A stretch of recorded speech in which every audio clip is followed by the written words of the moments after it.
Hello बच्चों, my name is अंजारुल और आप देख रहे हैं आपका अपना चैनल मिस्टर एच। बच्चों, आज की क्लास में हम डिस्कस करने वाले हैं ऑपरेशन ऑन मैट्रिसेस से स्टार्ट करेंगे। टॉपिक का नाम है operations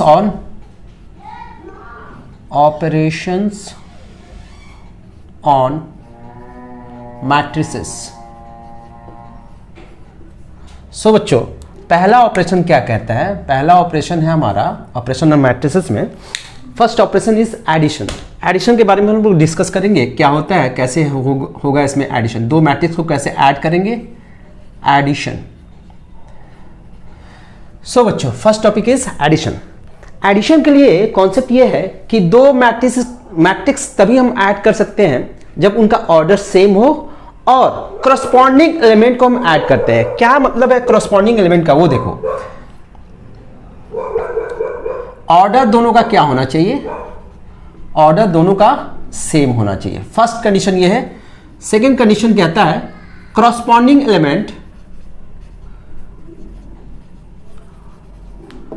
elements should be added,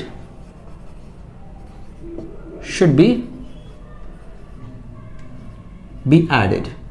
हमें करस्पॉन्डिंग एलिमेंट को ऐड करना है।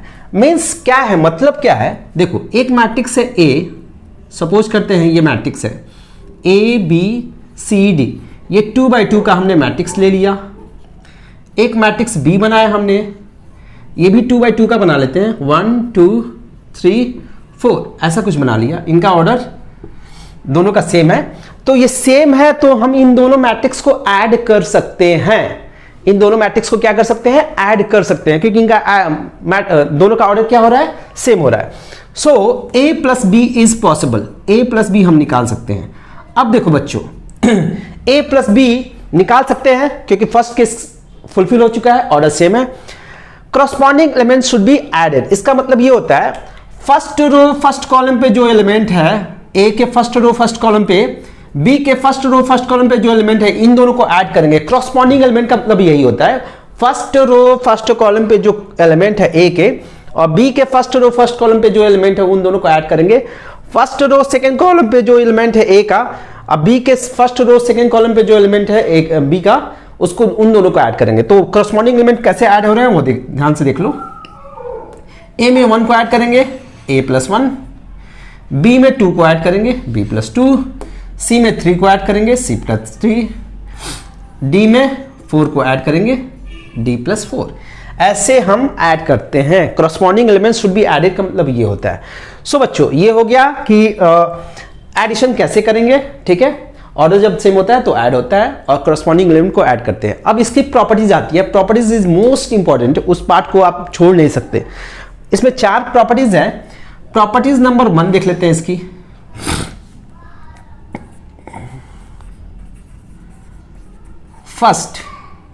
फर्स्ट क्या कहता है? ये क्या कम्यूटेटिव लॉ को ओबे करता है। कम्यूटेटिव आपको पता ही है, कम्यूटेटिव किसके लिए होता है?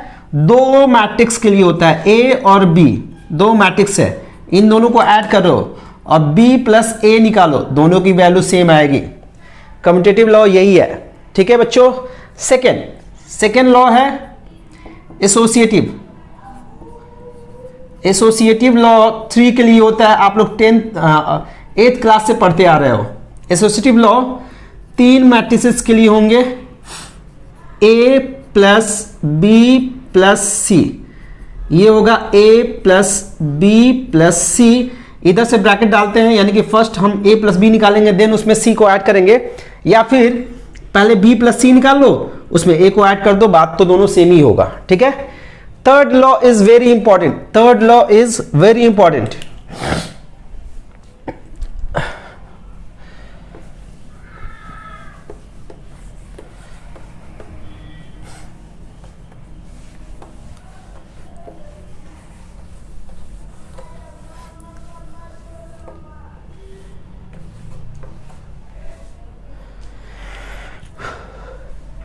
थर्ड लॉ है एग्जिस्टेंस ऑफ एडिटिव इनवर्स।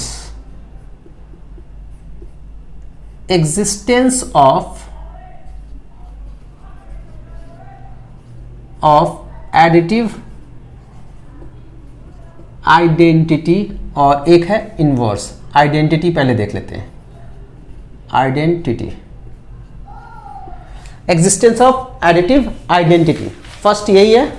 इसमें क्या कहता है, एक मैट्रिक्स है ए, इसमें क्या ऐड करोगे कि ये फिर ए ही मिल जाए, या फिर बोल सकते हो किसी भी कौन सा मैट्रिक्स ऐड करोगे ए में कि फिर ये ए ही मिल जाए। जिसको हम ऐड करेंगे उसको बोलते हैं एडिटिव आइडेंटिटी। सो बच्चों, ए में अगर जीरो मैट्रिक्स ऐड कर दें, ए में अगर जीरो मैट्रिक्स ऐड कर दें, ओ मैट्रिक्स, जीरो मैट्रिक्स नहीं बोलेंगे, ओ मैट्रिक्स, ओ सिंबल होता है जीरो मैट्रिक्स का, अगर ए में हम ओ ऐड कर दें तो ये फिर ए ही मिलेगा। या फिर बोल सकते हो ओ मैट्रिक्स या जीरो मैट्रिक्स में ए को ऐड करोगे तो फिर ए ही मिलेगा। This is called additive identity, additive identity. So objective point of view से काफी इंपॉर्टेंट क्वेश्चन है, काफी इंपॉर्टेंट कॉन्सेप्ट है ये। फोर्थ पार्ट आता है, fourth part, existence of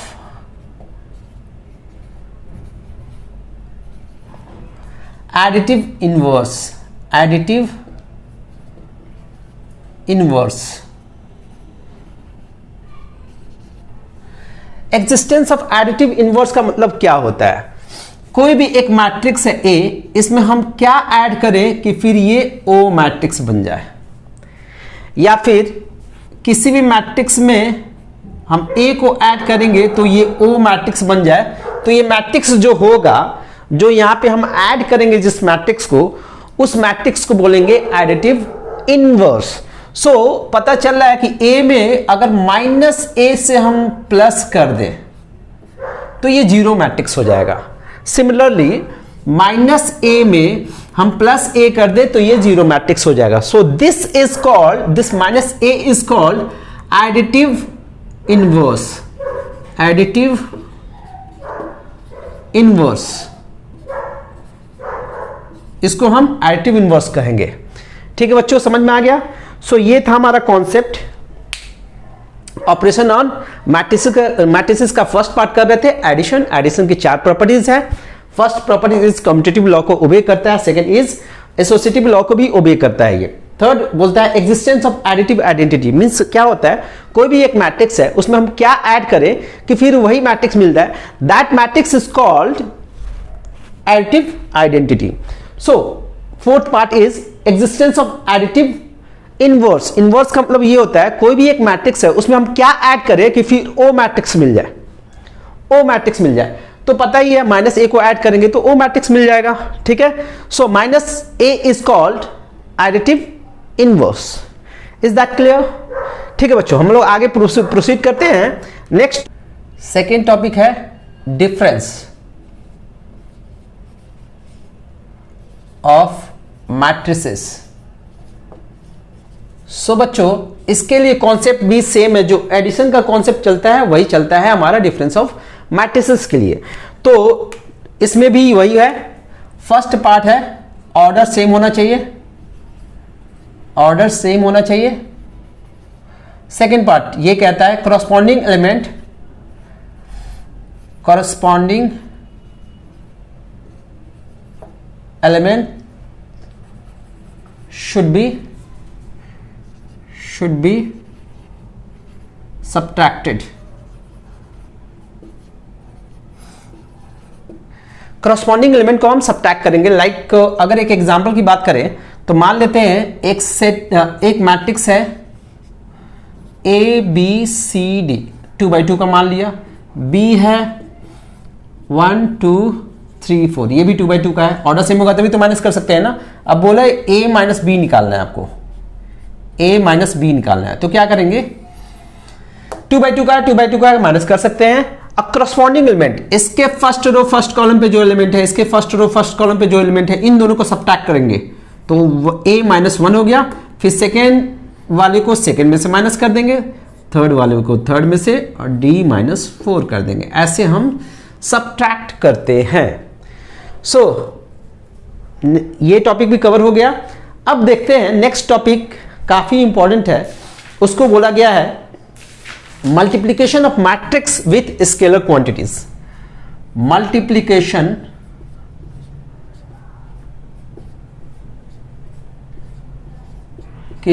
of matrix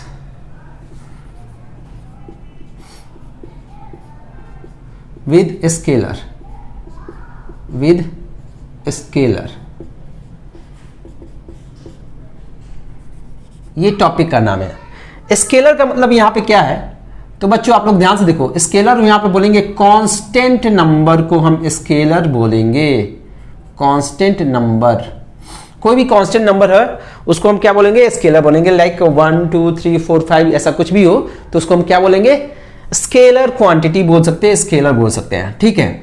सो बच्चों देखो, एक मैट्रिक्स है ए, हम अज्यूम कर लेते हैं कोई मैट्रिक्स है 1 2 3 4, ये 2 by 2 का मैट्रिक्स लिया।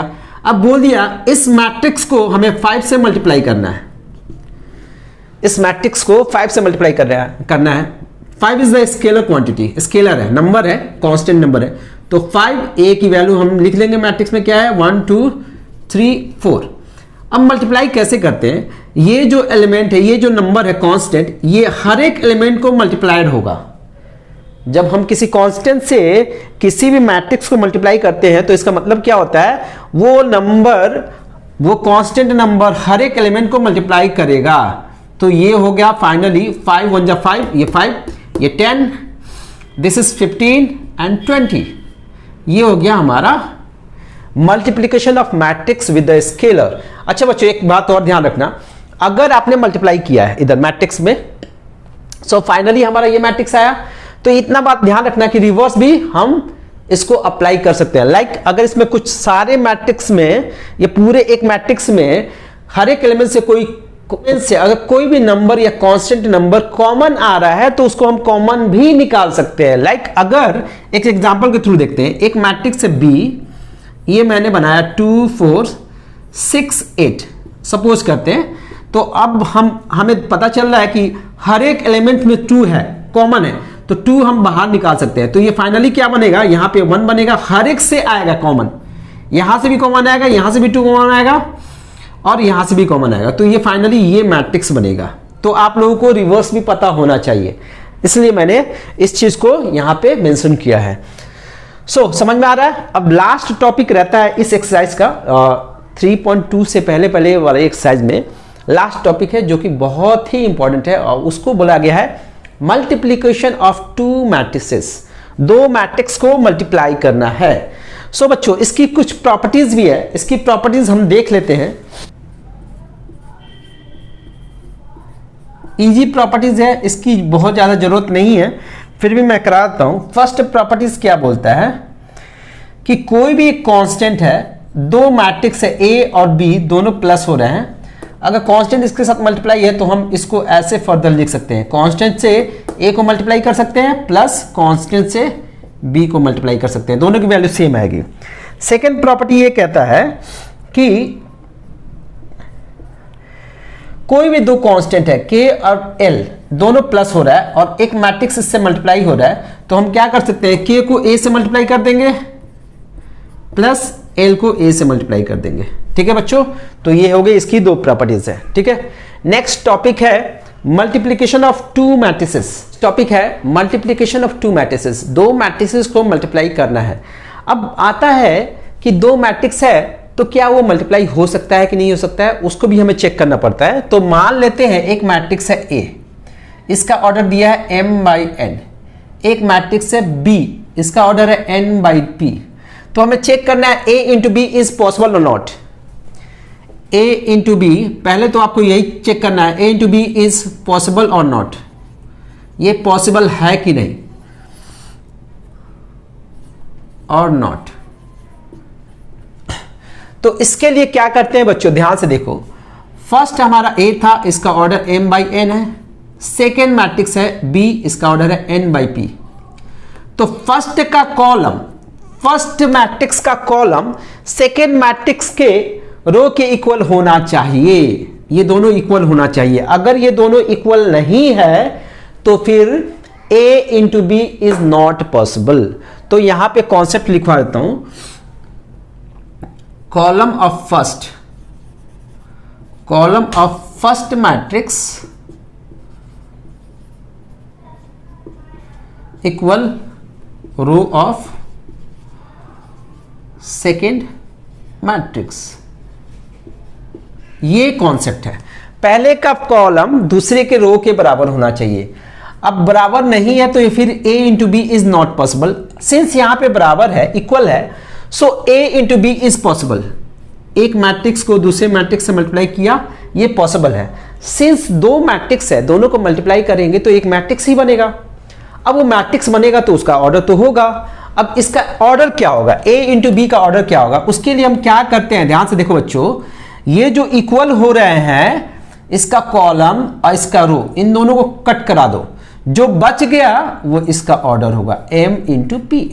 a इंटू बी का ऑर्डर क्या होगा, m इंटू पी। समझ में आया बच्चों? हमने अभी तक देखा क्या दो मैट्रिक्स मल्टीप्लाई हो सकते हैं कि नहीं, कैसे होंगे वो तो बाद में देखेंगे, पहले हम ये देखेंगे क्या दोनों मल्टीप्लाई हो रहे हैं कि नहीं। सो यहां पे दोनों मल्टीप्लाई होंगे अगर पहले का कॉलम और दूसरे का रो सेम है तो, ठीक है। अब ये दोनों सेम थे तो मल्टीप्लाई होगा, तो एक मैट्रिक्स बनेगा तो उसका ऑर्डर होगा कुछ। वो ऑर्डर कैसे निकालेंगे, जो इक्वल हो रहा है उसको कट करा दो, जो बच गया that is the matrix, order of the matrix. Is that clear? So बच्चों नेक्स्ट स्टेप देखते हैं। अब ये a इंटू बी पॉसिबल है तो फिर इसकी वैल्यू कैसे निकालेंगे। वैल्यू निकालने के लिए हम एक एग्जांपल के थ्रू सेट करते हैं, वैल्यू निकल जाएगी। एक एग्जांपल ले लिया हमने, a ले लिया, कोई भी मैट्रिक्स ले लेते हैं, 2 बाई 2 का लेते हैं, सबसे सिंपल वाला तरीका ले लेते हैं। पहले सिंपल पे सीख लेंगे, उसके बाद उसके एडवांस वर्जन को करेंगे। b ले लिया हमने, a b c d ऐसा कुछ बना लिया हमने। इसका ऑर्डर है 2 बाई 2, इसका भी है 2 बाई 2। अब हमें क्या बोला है, a इंटू बी निकालना है, a और b को मल्टीप्लाई करना है। तो बच्चों देखो ध्यान से, ये 2 और ये 2 दोनों सेम है, कट करा दिया, यानी कि a इंटू बी जो बनेगा उसका भी ऑर्डर होगा 2 बाई 2। क्लियर है ना बच्चों? सो अब देखो हमें मल्टीप्लाई कराना है, कैसे मल्टीप्लाई कराएंगे। सो बच्चों देखो ध्यान से, रो को कॉलम से मल्टीप्लाई कराएंगे, इस कॉलम से इस कॉलम से। अब बनेगा हमारा नया वाला रो को कॉलम से मल्टीप्लाई कराएंगे, अब बनेगा क्या, रो बनेगा। ध्यान से देखो, जिसको मल्टीप्लाई कराना है पहले इस रो को बॉक्स में डाल दो, ठीक है, और इधर के कॉलम को बॉक्स में डाल दो। सबसे सिंपल तरीका बता रहा हूं, सारे कॉलम को बॉक्स में डाल दो, इसके फर्स्ट रो को बॉक्स में डालना। अब देखो बच्चों, इस बॉक्स को इस बॉक्स से मल्टीप्लाई कराना है। अब बॉक्स के अंदर जो क्वांटिटी है, करस्पॉन्डिंग एलिमेंट को मल्टीप्लाई कराएंगे और क्वांटिटी को ऐड करेंगे। जैसे लाइक इस बॉक्स को इस बॉक्स से कराओगे तो 1 को हमें a से कराना होगा और 2 को c से कराना होगा और दोनों को ऐड करना है। अब बनेगा क्या, ये रो बन रहा है। तो हम जो बना रहे हैं a इंटू बी, ये रो तैयार हो रहा है। देखो a इंटू बी का फर्स्ट रो क्या होगा, इसको इससे मल्टीप्लाई किया तो 1 इंटू ए, प्लस साइन देंगे, बॉक्स के अंदर जो होगा वो प्लस होगा, जुड़ेगा एक दूसरे से, 2 इंटू सी। क्लियर है बच्चों? 1 को a से कराया और 2 को c से कराया। अब बॉक्स के एक बॉक्स के अंदर आ रहा है ना, तो उसको प्लस कर देंगे, ठीक है। सिमिलरली हमें इस बॉक्स से तब तक मल्टीप्लाई कराना है जब तक ये कॉलम वाले सारे बॉक्स खत्म ना हो जाए, ठीक है। तो फर्स्ट रो पे फर्स्ट एलिमेंट बन गया, ये ऐसे ब्रैकेट में दे दो। अब इस बॉक्स को इससे मल्टीप्लाई कराएंगे तो दूसरा एलिमेंट बनेगा, इसको इससे मल्टीप्लाई कराया 1 इंटू बी, प्लस साइन देंगे 2 into D, 2 into D. First row complete, क्योंकि कॉलम खत्म। और कॉलम होते तो और आगे प्रोसीड करते हैं, लेकिन कॉलम खत्म हो गया तो फर्स्ट रो कंप्लीट हो गया हमारा, ठीक है। बॉक्स बंद करते हैं यहां पे। अब सेकेंड रो को लेंगे हम, सेकेंड रो को लेंगे, सेकेंड रो को फर्स्ट कॉलम से, सेकेंड रो को सेकेंड कॉलम से, और ये हमारा तैयार क्या होगा, रो तैयार होगा। So 3 into A plus 4 into C, 4 into C, 3 into B plus 4 into D. ये हमारा मल्टीप्लीकेशन तैयार हो गया।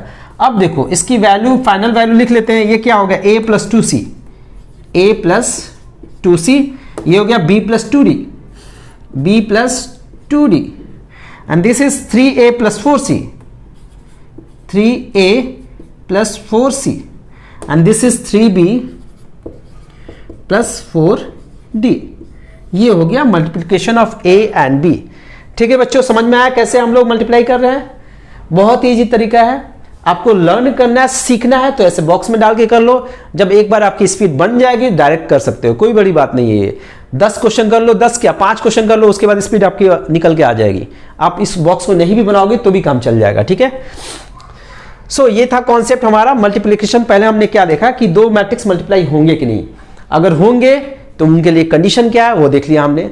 फिर अगर मल्टीप्लाई होंगे तो फिर कैसे होंगे, उसके लिए हमने ये कॉन्सेप्ट देखा कि हमें ऐसे मल्टीप्लाई कराना है। बॉक्स में डाल के सीख लो पहले, जब सीख लोगे तो स्पीड बढ़ाओ, उसके बाद फटाफट जल्दी जल्दी कर सकते हो। ठीक है बच्चों, अब आती है इसकी कुछ प्रॉपर्टीज के बारे में डिस्कस करना बहुत ही जरूरी है, बेहद जरूरी है। बच्चों ध्यान से देखना, फर्स्ट प्रॉपर्टीज क्या बोलता है, नॉन कम्यूटेटिव,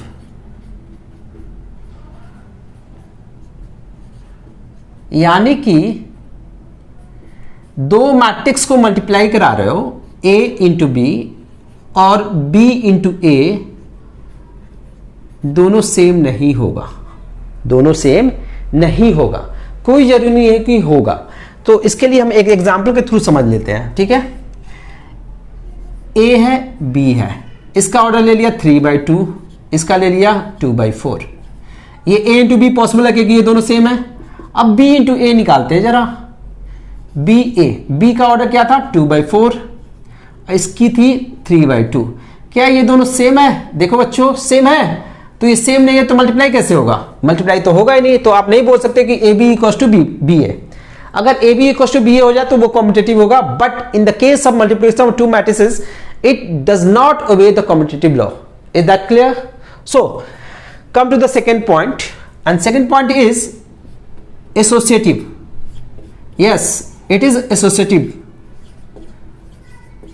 ये associative होता है, मीन्स क्या बोलते हैं, associative थ्री मैट्रिक्स के लिए होता है। कम्यूटेटिव बेसिकली हम दो मैट्रिक्स के लिए लेते चलते हैं, a इंटू बी इंटू सी। पहले a इंटू बी निकालेंगे, उसके बाद c से मल्टीप्लाई करेंगे, या फिर आप क्या करो bc निकाल लो, उसके बाद a से bc को मल्टीप्लाई कर दो, इन दोनों की वैल्यू सेम आएगी। ठीक है बच्चों, नेक्स्ट टॉपिक है third, distributive law. Distributive law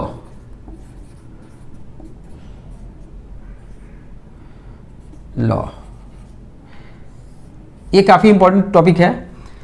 एक मैट्रिक्स है A इंटू, सिंस इंटू का पढ़ रहे हैं तो यहां पे इंटू का साइन होगा, और दो मैट्रिक्स है B प्लस C, तो A डिस्ट्रीब्यूट होगा। यहां पे डिस्ट्रीब्यूटिव लॉ से क्या मतलब लगता है कि कुछ ना कुछ तो डिस्ट्रीब्यूट होगा ही। तो डिस्ट्रीब्यूट किसको करना है हमें? A को डिस्ट्रीब्यूट करना है दो के साथ, B के साथ भी डिस्ट्रीब्यूट होगा और C के साथ भी डिस्ट्रीब्यूट होगा। सो इसको बोलेंगे हम डिस्ट्रीब्यूटिव लॉ। देखो बच्चों कैसे हो रहा है, A को B से मल्टीप्लाई कराएंगे प्लस A को C से कराएंगे, ये हो गया डिस्ट्रीब्यूटिव लॉ, और इस लॉ को ओबे करता है। Next topic is very important, ये टॉपिक काफी इंपॉर्टेंट है, इसको स्टार्ट कर रहा हूं। Existence of multiplicative identity. Multiplicative identity बच्चों देखो इसमें क्या कह रहा है, मल्टीप्लिकेटिव आइडेंटिटी में कि कोई भी एक मैट्रिक्स है A, इसमें हम किससे मल्टीप्लाई करें कि फिर A मिले, या फिर किसी मैट्रिक्स को A से मल्टीप्लाई करने पे फिर A मिले, तो वो मैट्रिक्स क्या होगा? जो ये मैट्रिक्स होगा उसका नाम है मल्टीप्लिकेटिव आइडेंटिटी। सो बच्चों यहां पे कॉन्सेप्ट है कि A को अगर आइडेंटिटी मैट्रिक्स से मल्टीप्लाई करेंगे, नॉट वन नहीं, मैट्रिक्स को मैट्रिक्स में मल्टीप्लाई करेंगे, तो A को अगर आइडेंटिटी मैट्रिक्स से मल्टीप्लाई करते हो तो फिर ये A ही मिलेगा, या फिर आइडेंटिटी मैट्रिक्स से A को मल्टीप्लाई करोगे तो भी ये A मिलेगा। तो this is called multiplicative identity. This is called multiplicative identity, I को ही बोलते हैं आइडेंटिटी। ठीक है बच्चों, तो ये था हमारा कॉन्सेप्ट आज का। आज की वीडियो हम यहीं पे समाप्त करते हैं।